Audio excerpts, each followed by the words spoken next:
Ian Dale. Good evening, it's Monday night, it's the LBC Book Club. You know, one of the great things about presenting this programme is you get to meet some really fascinating characters.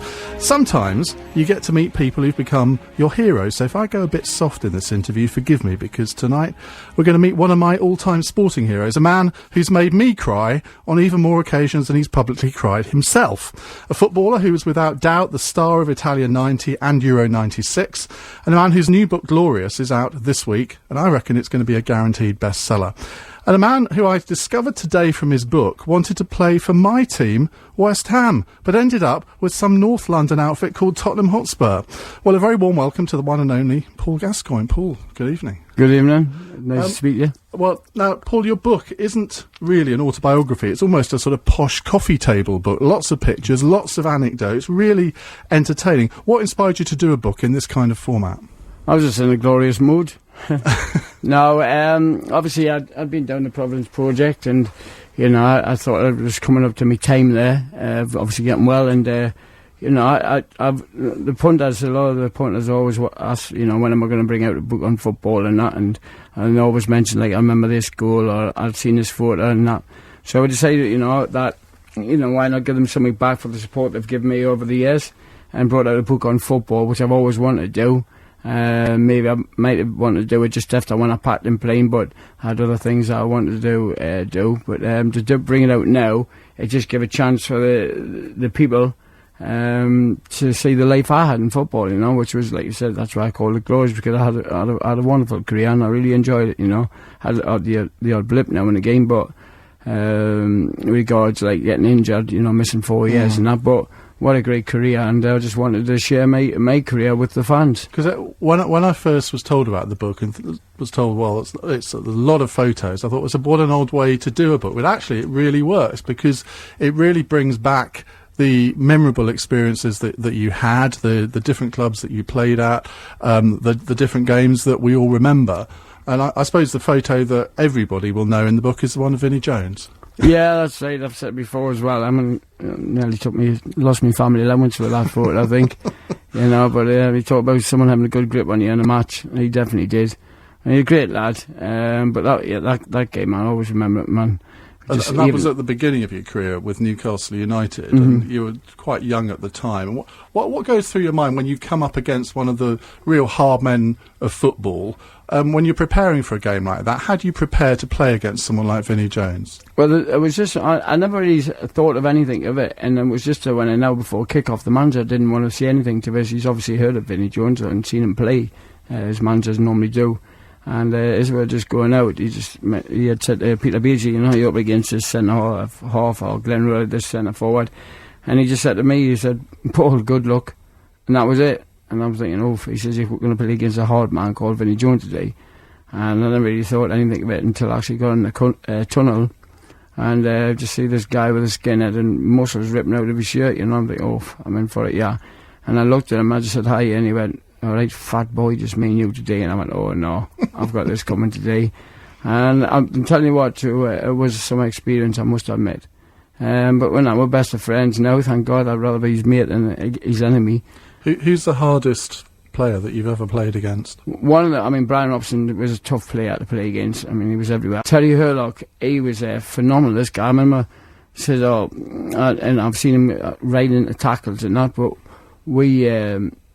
the game had kicked off, and he comes over and he gives us 6 studs at me thigh straight away, and I didn't even have the ball. And he went, look, that's before you try and take the mickey out of us on the pitch.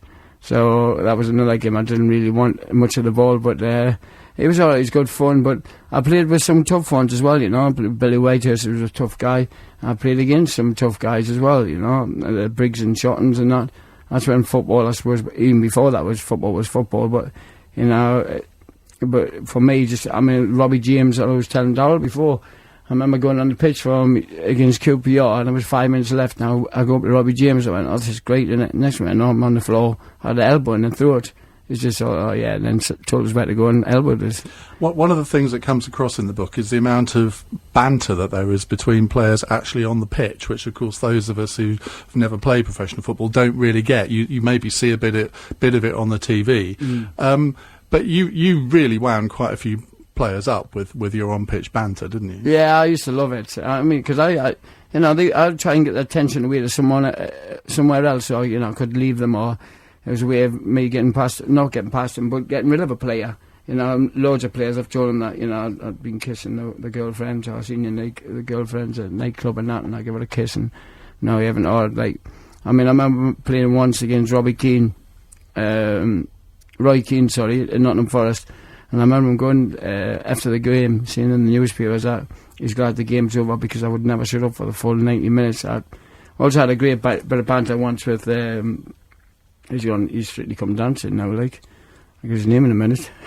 David Seaman? No, the other one, man. He's doing well. Robbie Savage? Aye, Robbie. Yeah, sorry, Robbie, if you're listening. He always liked to pretend he was a hard guy. Yeah, Robbie. With that hair, please. That's it. And I mentioned Robbie. I've seen some hard guys play football, and Robbie's not one of them. When I played the games, we had fun. He was a great guy to play against, that was on Sky, so that was a good side of it. But yeah, I always try to get play.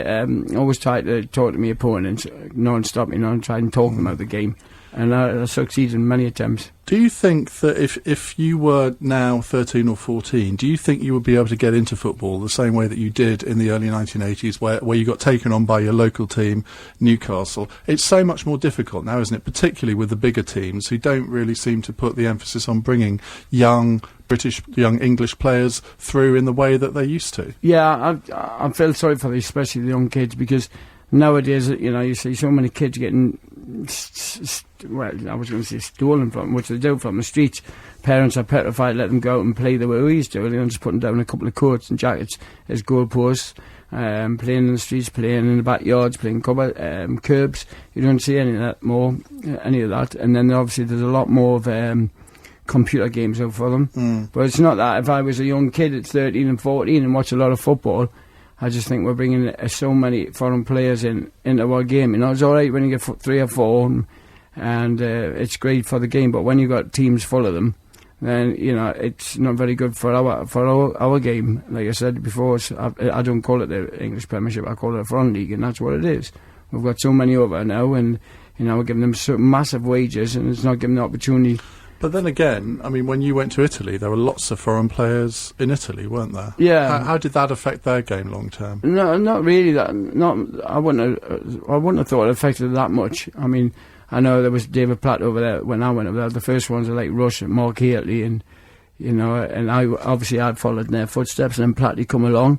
But there's not many players get to go and play in Italy. They all want to be over here, and I think one of the reasons why, because the foreign people over here are getting just massive wages. I haven't got any complaints about a player that's good on good wages, not whatsoever. What did you make though of the Carlos Tevez incident at Manchester City? He's on 250 grand a week, and yet apparently refused to play. Like I said, if that's right, and just going from the words, I don't think Mancini would have come out in the newspapers and said that if it wasn't true. And if it is true, then I think it's really disgusting. And what I would do, and I played for managers. They would stick them in the reserves, send them home, and not bring them back in and let them rot there. But Man City, I've said that before, they must definitely want them because they've had 2 occasions to sell them for a lot of money. And if the chairman's a billionaire and is causing that much ruck for his team, then they let the guy go, because they're trotting headlines that they don't really want. That's one for me saying. Well, if they want to send him out onto loan to West Ham, I'll be only too happy if he comes back. He is a great player, He's a phenomenal player. He's got some great goals, but there must have been something bad in him for Sir Alex Ferguson to let him go in the first place, and just let him, and then see his homesick, and then just go down the road and play for Manchester City, like another massive club. One of the interesting things at the beginning of the book, you talk about how you developed as a footballer, and before you actually even joined Newcastle. And you said sort of using a tennis ball actually helped you hone your skills. And I just wonder nowadays whether kids would be doing the same kinds of things that you did as a sort of 7, 8, 9, 10-year-old, where you effectively learnt how to sort of body swerve and all the other skills. I know I've been to a few academies and seen the young kids work, and they do have a little football, leather football, not as small as a tennis ball, but that's because some of them are that small that they kind of kick the bigger balls. But I was fortunate that we couldn't, it's not nice to say, but it was fortunate that I couldn't afford a football at times. So I used to kick a tennis ball against the yard, against the brick wall, and just learn to dribble with that. And then when I was given a leather football when I was 7, I felt like having a bigger ball was easy. to dribble with, you know, and sometimes I used to learn dribbling without looking at the ball and just getting a feel for it, you know, and touch wood, it worked for me in my career, you know, like I said in the book. I had a great career, because when I tell someone, you know, why it's got pictures as well, a lot of pictures, because when I tried to explain, I was great this moment when I was in such and such, and I went, oh yeah, but like I said, a picture never tells lies, so they can actually see it for themselves, you know, that moment and that glory I had, or, you know, this disappointing, or that good times, you know. How difficult was it to leave Newcastle? Because you're only there for, what, 2 or 3 seasons, your hometown, your home club, the club that you supported, and then you left. Or you made the decision to go, and in the book you actually got your friend to pretend to be somebody from West Ham, and my ears instantly sort of pricked up when I read that. But actually, you went to Tottenham. Yeah, in the end. One of the greatest games I always remember, and it was when Frank Lampard scored the diamond head in the cup, you know, and then went round the corner flag in celebration. And it was brilliant, and that always stuck in my mind. And then I become a fan of West Ham for years. And then when I become a professional footballer, Newcastle, you know, was selling the players. They sell Chris Wall and Peter Beardsley was going. I thought, well, if I'm going to sell these players, and I was learning from these, and how can you learn from a player if you let them go? So, you know, I wanted to leave, and so I got my friend Jimmy to ring up West Ham for us and see what they'd be interested in saying it, and it caused a bit of a ruck. What might have been, eh? Yeah, I know, exactly, yeah. Playing up for the Hammers. Well, we'll talk about your time at Tottenham in just a few moments' time. More from Paul Gascoigne in a minute. We're talking about his book, Glorious, My World, Football and Me. It's published by Simon & Schuster, 1999, in hardback. This is LBC 97.3. Your Say with Ian Dale. You're listening to the LBC Book Club with me, Ian Dale, and with me is Paul Gascoigne. He's written a book called Glorious, all about his career in football. It's published by Simon & Schuster and out this week, already doing well in the bestseller charts. Paul, we were just talking about when you left Newcastle. You ended up joining Tottenham Hotspur, but you nearly ended up at Manchester United. Why didn't you go there? Because maybe your career might have taken a bit of a different turn if you'd gone there. Yeah, I've been asked that question a few times, but... Sorry to be so unoriginal. No, it's okay. It's a great... You know, I have to answer this because obviously a lot of Man United fans were upset as well, and it's not so much as... They all live in London anyway, don't they? So. But Newcastle, when I was saying to Man United, it was in the papers and that. I told Sir Alex, look, I'm saying go on holiday, enjoy it. And also all the Newcastle fans were saying, you know, please sign for Tottenham and not Man U because they beat us 7-2, and that was the saying, you know, and... you know, and they didn't manage going to Spurs. I mean, they're really upset I was leaving, but as I said before, you know, when you asked this question, why because they were selling the best players. But I went to Spurs, obviously, you know, when you do contract talks, and then we didn't have much money, but when they offered me parents a house, and I thought, yeah, sounds good, but Manchester United, and then I rang up again, and it was like sunbed for my sister, and a BMW for my dad, and I thought, you know what. But then Terry Venables was the manager, and I always remember when I talked to him as well, he said, you know, you're saying for Tottenham Hotspur, I guarantee you within 10 days you'll be playing for 10 games, you'll be playing for England. And he was right, you know, and I was with some great players at Tottenham. Yeah, so sometimes you always look back in your career and think, I wonder what would be different. You know, I've had a sign for Manchester United, where I've been one of them players that was there for 14, 15 years. And I mean, look at Giggsy now, he's still running about looking fit and well. Neville's played there for a long time as well, you know, but you just never know. Several managers have had a huge impact on your career. I mean, particularly at Tottenham and England. I mean, we'll come on to Bobby Robson a bit later. But Terry Venables was a fantastic man manager. He was a fantastic tactician. What did he, in your time at Tottenham, what did he teach you? He knew when to put my arm around us and when not to.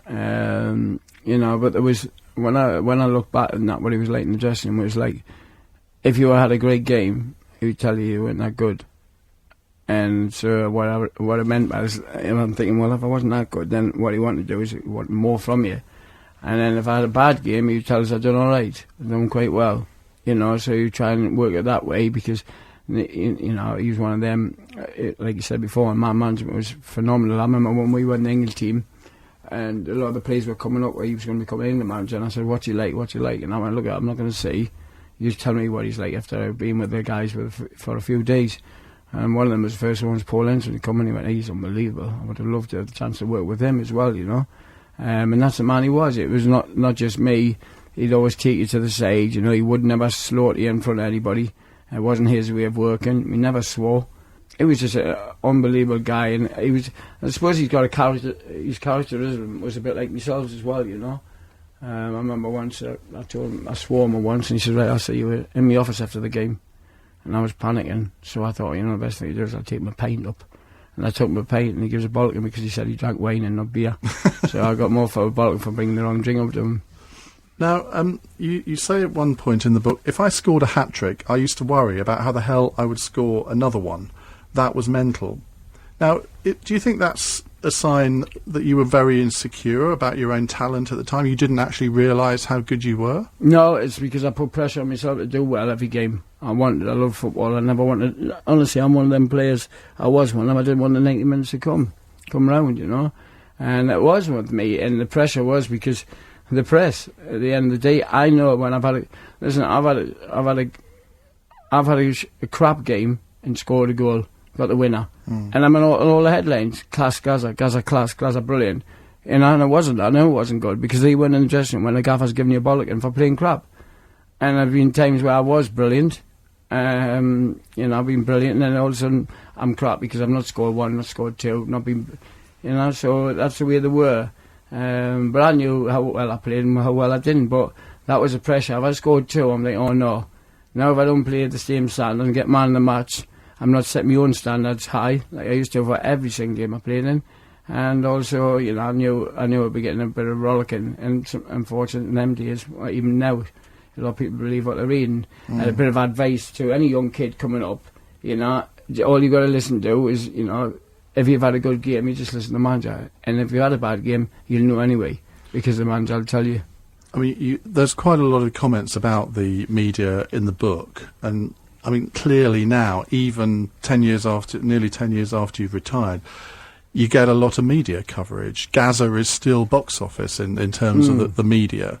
But there's quite a lot of bitterness towards the media in this book. I mean, sometimes I do think, you know, that sometimes I do need the help, you know, when they've wrote bad things, but then along the way in my journey, I suppose they've been good as well, you know.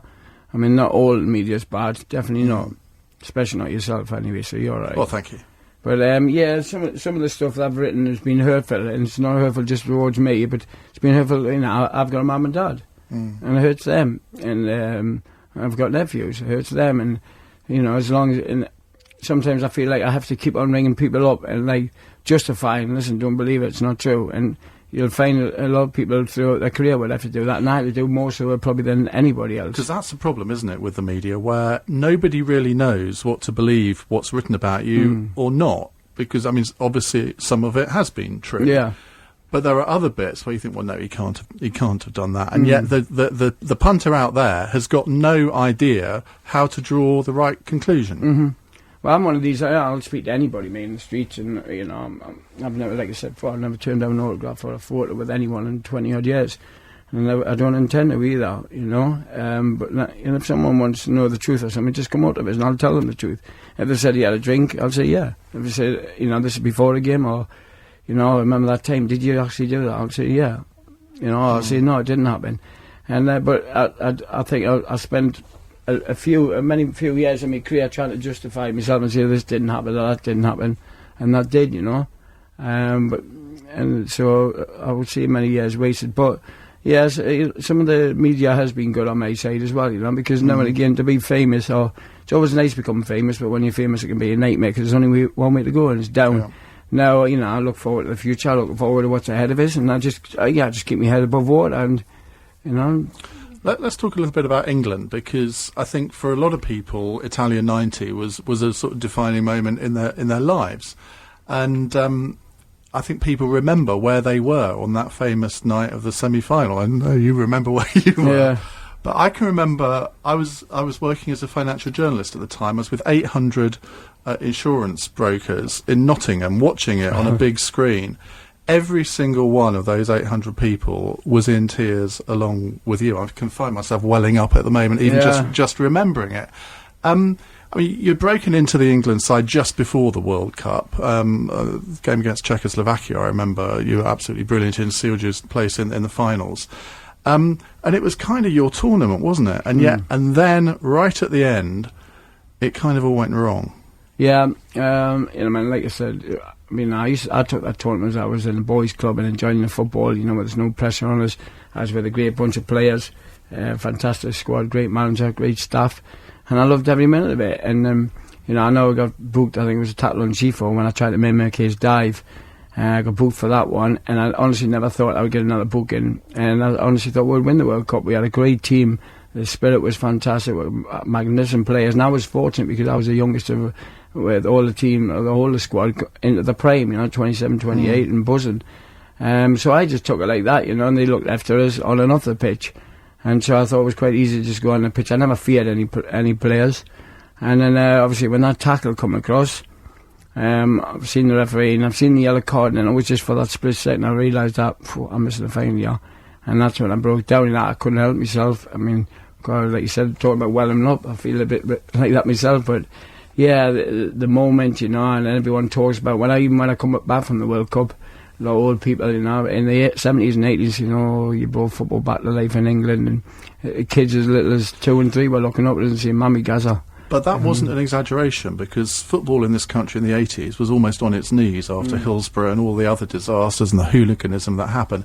And that tournament, I think, did rejuvenate. I mean, it wasn't Rupert Murdoch and Sky that just by putting the money back in. It was that tournament that really got people's imagination. Yeah, I got a lot of that when I come back. A lot of people say, "Oh, you brought football back," and the football's coming back, and and I was proud, but also, I had 21 other players with us that did fantastic as well. But, to see them tears, because, football was an English game. We made it, we invented it many, many, many years ago, and to get to restart that generation again, because, like you said, this Hillsborough disaster and this and that, and teams were falling apart, and to get it re-going again, it feels nice especially to be part of that.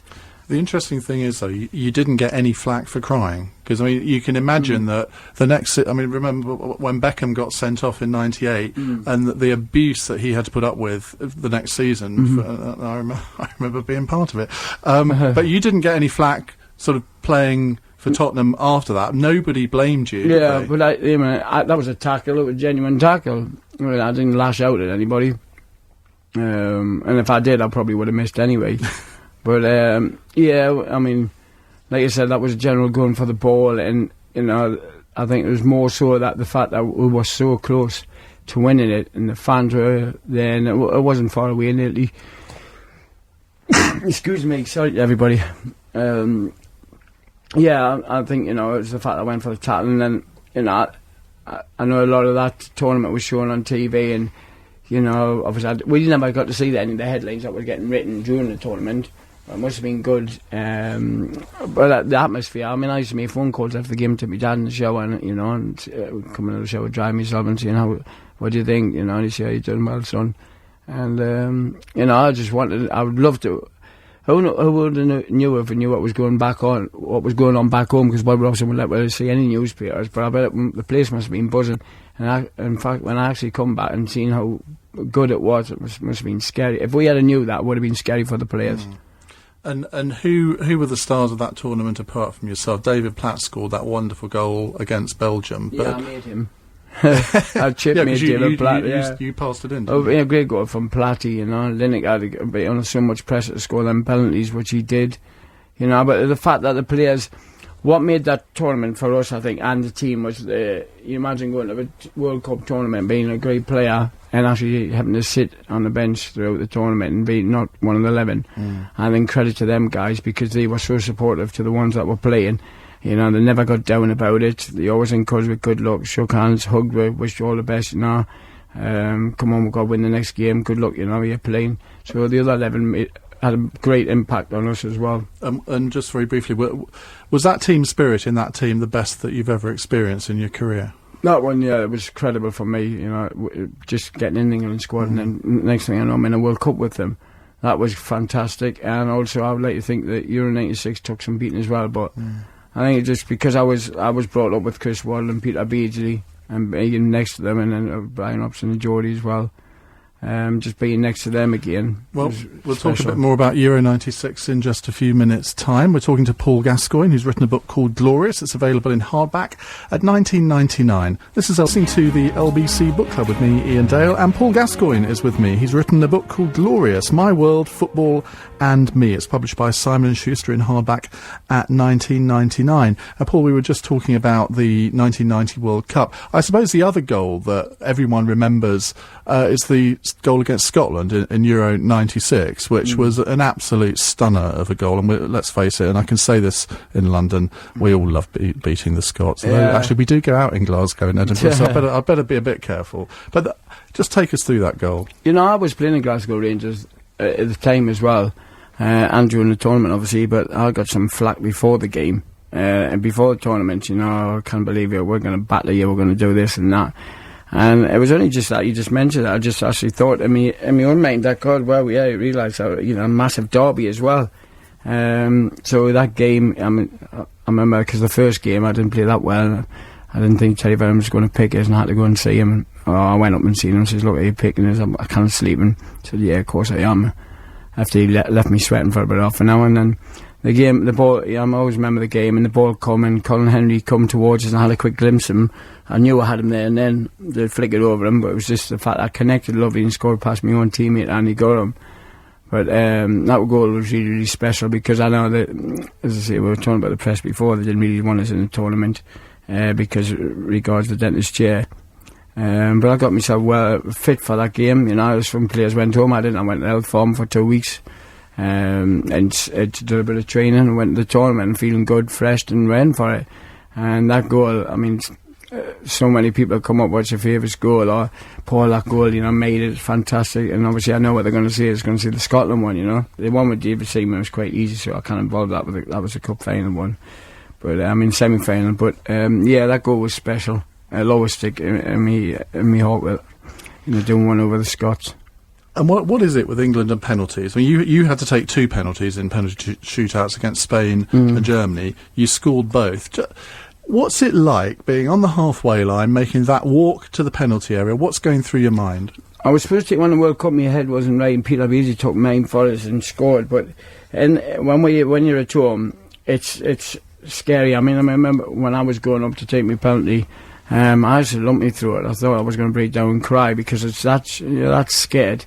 First of all, you didn't want to let your teammates down, but for me, it was the other way around. I did not want to let the fans down more than anything else. I thought, God, if I miss this, you know, I was like, oh God, you were so close again, you get knocked out. And when I come up to take the one at Germany, I think it was the Germany one. I've sort of changed my mind at the last second. It went in the top corner. I think it was. No, that was Spain. Sorry.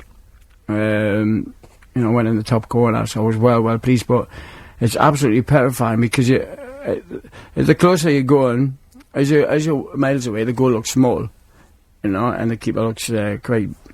The goal looks the goal looks small, and the keeper's quite tall. And then when you're walking up there, it doesn't look too bad.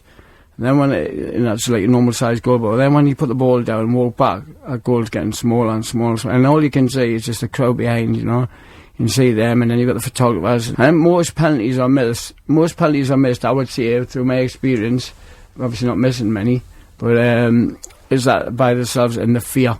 It's not because the keeper's made an outstanding save, maybe he has now and again, but if your mind's right and you stick it where you want to stick it, and you make that mind and stick your mind, I think a lot of penalties have missed because they've changed their mind at the last minute. And for me, I was gutted for Gareth Southgate, but give him credit, at least he got a pizza advert out with it. And I'm sure he was delighted about that. Yeah.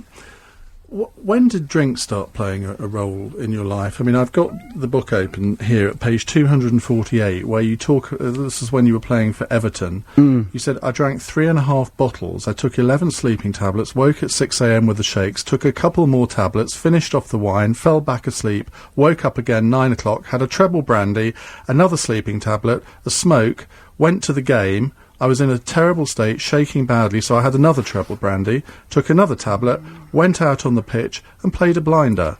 Man of the match. How does that work? I don't know. I worked on that. Yeah, I remember the time I was going through a bad spell as well, but You know, I just remember drinking it. I was got wound up before Sunderland players, Sunderland mates. I had some friends in Sunderland see him and that, and they were saying, "No, this is just going to get the better of you." And I thought, "Yeah, all right." And so I couldn't sleep, and I went and drank that much. I went out and I played the game, and then afterwards I went home and I said to my mate Jimmy, I went out. I said, "How did I do?" And I went looking at the table, and I just remember looking at the table. It was 3-man match awards, and I was like, "Oof!" He said it wasn't normal what you were doing on the pitch. Now. But there was another incident when you were playing at Rangers where your manager, Walter Smith, you'd had a pretty bad first half, and he said, "Have you been drinking?" And you said no, and he sent you up to the bar to have a drink before the second half, and then you had a brilliant second half. Now, I mean, it's a good story, but surely a manager has got to take some responsibility when he must have known that you had a weakness for alcohol at the time. Well, I mean, Walter Smith, obviously, at Rangers. Now, when I went to Edmonton, at that time, obviously, that game, he put his foot down, he pulled us in, he said, you know, after that game, he went, "How do you think you did?" And I went, "I think I did all right, didn't I, man, in the match?" He went, "Yeah, I'll tell you what, you got two options. One, get the F out of my club, and the other is, you got the treatment." And I decided, you know, I thought, you know, why not give the treatment a go? And, you know, worked for a while, and got back to playing football, you know, and I think that's one of the reasons why I continue to play in the Premiership at 35 and still get man of the matches, you know.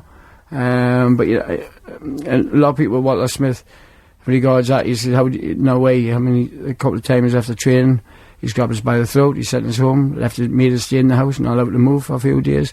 You know, he put his foot down, him and Archie knocks on us fully, you know, and, you know, it just gets, sometimes I got away with it and sometimes I didn't. And when I got caught, I got that nailed for it, but I tried to keep it, he just played it down and he didn't, like some managers would, publicise it. I mean, looking back, it's clear from the book, you say you have no regrets, but there must be times when you think, well, if my career had taken a slightly different path at this juncture, or if somebody had taken me in hand at that point, things could have been very different. And what way, what manager? Well, I don't know. I've no idea at what point that could have occurred. Yeah, but, I mean, maybe it's Alex Ferguson could have done something which Terry Venables wasn't able. Yeah, I know a lot of people said Alex Ferguson, nothing against it, like what he's done for Rooney and Ryan Giggs, Rio Ferdinand. The way they're keeping clean. Well, it's a fair point. It's a fair point. I think it's more than a fair point. I think it's a decent point.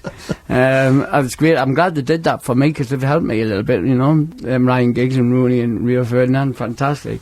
But no, it's, you know, I probably would have done, but I don't know, because I don't know if I would have been the same player. You know, they say the injuries, but listen, I played, you know, I made the highest transfer at every club I went to that people paid for. I played in Italy, I played in the World Cup, European Championships. You know, I've got every Cup winners medal, I've got player trophies, I've got sports writers trophies, I've got, you know, the awards that I've won. I've met the Pope. The Pope's rang you up when you're training. Not many people get the Pope ringing you up when you're training. So I wouldn't like have changed anything. The only things I would have changed as anything is that mad tackle that put us out of the game. This was in the 1991 Cup final. Yeah, that put us out for 9 months, and then I broke the kneecap in a daft incident, and then I break my leg in the mad tackle against Nesta. And that's 4 years to miss out your career. Yeah. And when I was 23, and I was flying at that time, you know, so I didn't really get started till I was 28 again, and by that time it was leave then, and Glasgow restarted my career again. You know, the awards I won up there was just phenomenal, getting hat-tricks. I mean, I looked the other day, 39 goals for midfield in 2 seasons. I know people say in Scotland, but don't knock until you've tried it. I mean, I suppose the reason I say that is because you've displayed huge mental strength in recovering from all the injuries that you've had, because you've, let's face it, had more than your fair share of really bad injuries. And whereas on the problems with alcohol, people might say, well, if he can have the mental strength on injuries, why can't he on alcohol? But then they don't actually understand that alcoholism is a disease. Well, yeah, exactly. I mean, a lot of people have been injured and got fit again. Not a lot of people, you know, at that time are alcoholics. Like I said, there's still 4 million suffering alcoholics out there in denial. I'm not denying the fact that, you know, all I do is like another alcoholic, I follow in his footsteps. Whatever he's doing to keep well, his suggestions, I'll do the same thing. And, you know, it's working, but as I said before, you know, I've always said I'm never going to drink again and let people down. I have done that as well. But more so, I'll let myself down. This time I just say, you know what, I haven't had a drink today, but I don't know what tomorrow brings. If I drink tomorrow, then, it's my fault, nobody else's. Because I always put pressure on myself not to drink. But the Providence Project, where I went, they learned, and where Dal works, and Paul and Carl and the rest of the staff were fantastic. What they've done is just learned is, it's not a case of learning, is, the fact that, I can go to a football match and don't need to drink afterwards. I can play golf, don't want to drink afterwards. And do fly fishing and, don't never drink afterwards, So I just try and live like a normal person. I say normal because probably I'm not. But I say a normal person without a drink. And I'm doing that, and I'm enjoying life, and whatever's ahead of us, I'm looking forward to it and to the challenge. When you're out and about now, you're living in Bournemouth at the moment, yeah. I think. When you're out and about, do people still sort of come up to you on the street all the time? Every 2 minutes. Really? Yeah, wherever I am, people are always coming up and Would you like that? I don't mind it, I've always, sometimes it's tough, don't get me wrong. How are you? And yeah, I'm doing all right, and it's nice to see you in Bournemouth, this and that. And so I get stopped, with the mobile phones, trying to get them working. You're standing in the street, and then once someone can't get it working on the mobile, someone clocks you, and then they're straight over. But I don't mind that because, I've always loved my fans, and I've always liked to think I've given them something back whenever I've played on a pitch for them. And I think it's really nice for them to see. It's good to see you looking well. And so I just continue the way I'm living. And the only thing I miss more than anything else, I think, is the football, really. I mean, it's hard for me to watch games because I knew the talent I was. And when I see someone, a bad player, no disrespect to him, but if I see a few and I know how much money they're getting, I'm not giving the 110%, I can't handle it. I have to leave the ground, And I've seen many of that sometimes. I've seen them if I'm watching on TV. I can't believe that. And, people on about the way Barcelona play. It's quite scary because all they do is pass the ball and run. Pass the ball and move. That's all they're doing. So, and they make it look so easy. And the fact that the problem is that 70% probably of the players nowadays can't pass the ball. And, I've spoken to a few people on it, and that's fact. Do you ever play now? Yeah, I play on a Friday night with the staff at the Providence. We have a good kick around, my hips a bit sore. I need to get that sorted out and start running really properly. But I enjoy the game. I love it. I still get the same enthusiasm I do now and when I still played. And I try and train every morning, and get fit, and and I enjoy that side of it as well. I just like being fit, and like I said, looking forward to what's ahead of us more than anything, But I talk about missing football. Yeah, I miss it quite badly sometimes. Well, more from Paul in a minute. We'll talk about what he's going to be doing next. We're talking to Paul Gascoigne because he's published a book called Glorious, My World, Football and Me, by Paul Gascoigne, out this week. This is LBC. Included too. So no matter how many times you need us, you can count on British Gas to come to your rescue. Look after your world with home care from British Gas. Visit britishgas.co.uk. Exclusions, conditions and limitations apply. Join London's biggest conversation with Nick Ferrari at breakfast. The best the Prime Minister and Chris Huhne, the Energy Secretary, can come up with is to suggest that you try and shop around and go to these price comparison sites. Well, why don't they just dress up like the opera singer and sing Go Compare? Or stand there with a meerkat and just stroke a meerkat and say Simpus. That's effectively that is what government policy has come down to. Pretending to be an opera singer or stroking a meerkat. Join London's biggest conversation with Nick Ferrari at breakfast. Back tomorrow morning from 7. LBC 97.3.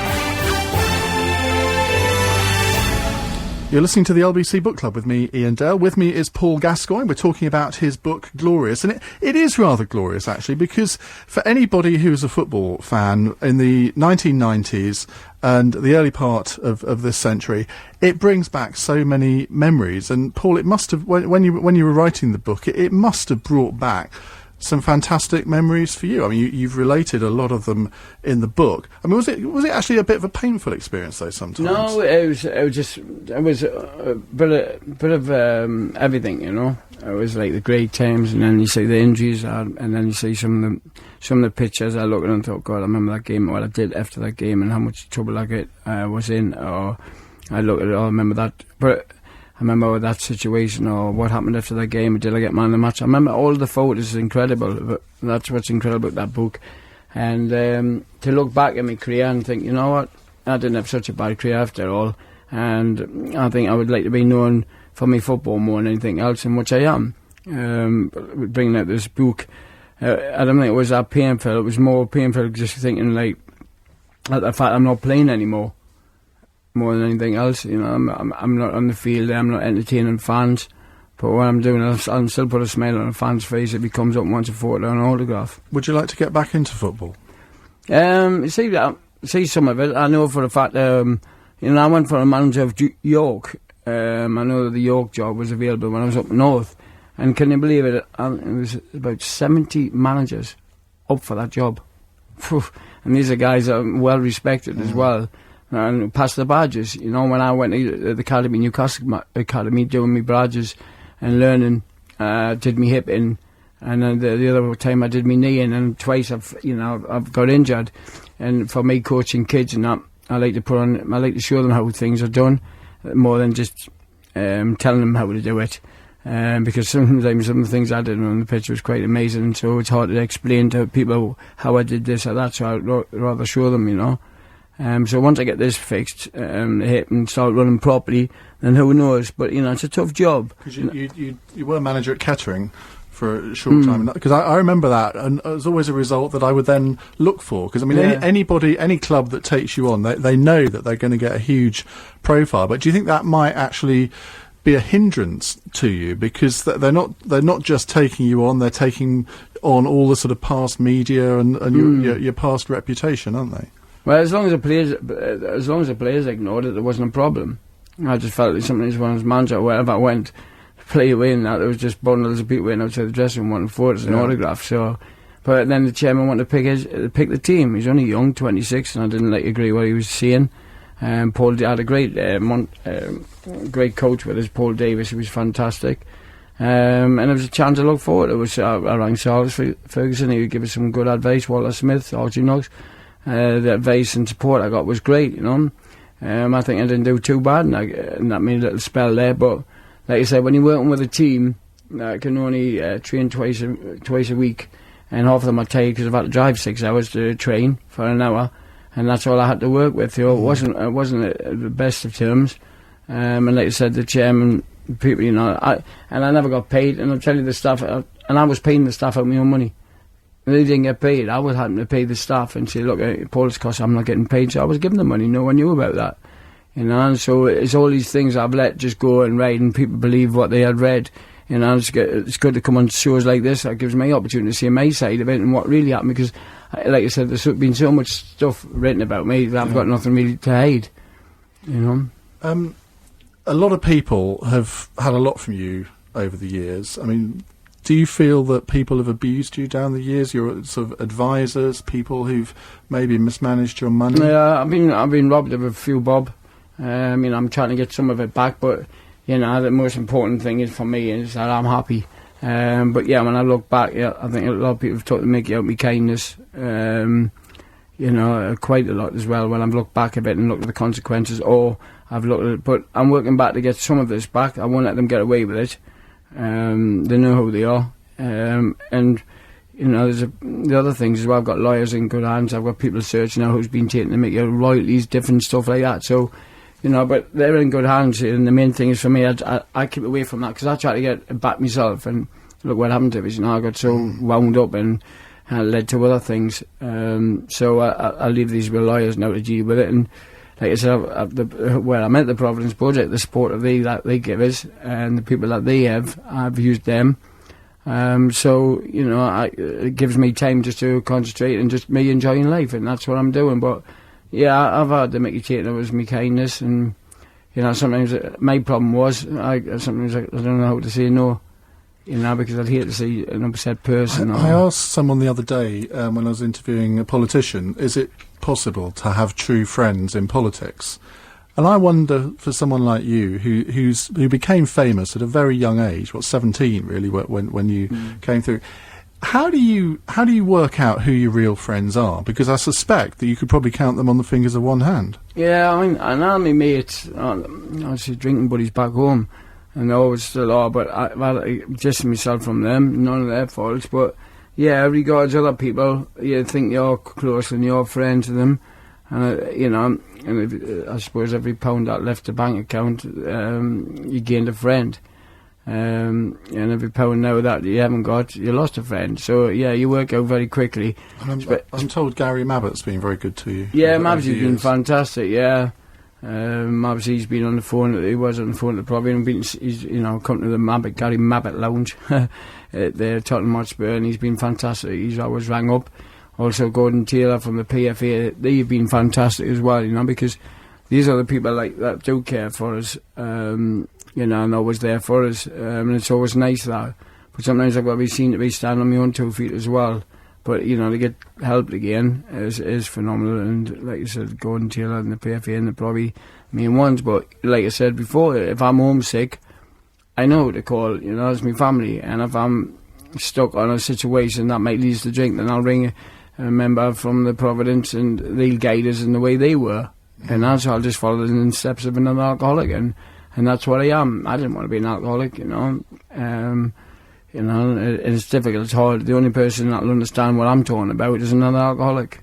And if you're not one, then, because my mum, bless her, God bless her, she keeps on saying, is that it? You're cured now. You're never going to be not cured. Not like that, is it? It's not like that. So I'm one of them. I didn't wish to be, and neither probably the next alcoholic down the road didn't wish to be either.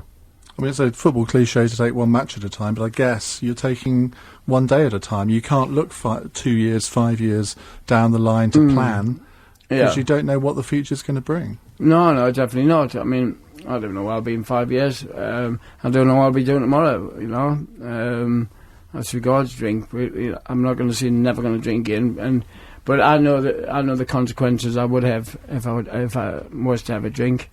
So I would like to think the obsession of wanting to drink is gone for the time being, and hopefully may continue. But then I get up in the morning, I don't think about it. I just get on what's ahead of us and just do what I have to do that day. Whether it's sitting in all day and not moving my backside, then I'll do that. Is it important to you to have something to work on? I mean, like the book, I imagine, has been quite a big focus over the past few months, and probably will be for the next few weeks as you're publicising it. But what comes after the book? Well, when I was active in football, and I was drinking, but I would have a game of football with my mates. I'd go fishing with them. I'd have a game of tennis. I'd have a game of golf, and then work. I didn't really want to do any work, to be fair. I was just too enjoying myself doing what I was doing, and the drink obviously got on top. What I'm doing now is doing most of that again, fishing and football and tennis. I just don't drink, and then obviously I did the book, and I've got the Piers Morgan show coming up, and then I've had a couple of interviews to do some other things, and then I've got a couple of projects coming up which I have to discuss with. Steve is acting as an agent for the Providence project, because I trust him. I can't trust any of the agents at the moment, and I don't know if I really want to, because like you said before, I have been stitched up a little bit, and I'll just try not to let that happen again. Is it true that you once went on a bender with Colonel Gaddafi's sons? Yeah, I got them lamped. Yeah. How did that come about? Well, they come to the Lacho training ground, and then his sons come over, and I was speaking to one of them, and he just said, my dad wants you to go and stay with him for a couple of weeks. But then I said, okay, and when they were in Italy, I asked him if he wanted a drink. He said he doesn't really fancy a drink, but then I'll give him a couple of drinks, and then I had him get the mortal drunk. It was brilliant. I could just imagine him. I remember him just sitting there with a stool, and then I went to Tel Aviv and Middlesbrough, and he come over, and then me and him went out, and we started playing pool and that. That was good fun with him, and I just got him drinking again. And I had to drink anyway, because if you've got a scud missile 300 from your backside, then you would have a drink and all, I tell you. But then I went to the house, and then he said that my dad's been on the phone, I've just bought him, would you like to go and stay with him for a couple of weeks? I thought I'll give that one a miss for the time being, I think it was enough trouble as it is. Well, Paul Gascoigne, it's been an absolute pleasure talking to you. Paul's book is called Glorious, My World, Football and Me. It's published by Simon & Schuster in hardback at $19.99, and worth every penny, I would say. I'm back with you tomorrow at 7 o'clock. Coming up next is Anthony Davis. This is LBC 97.3.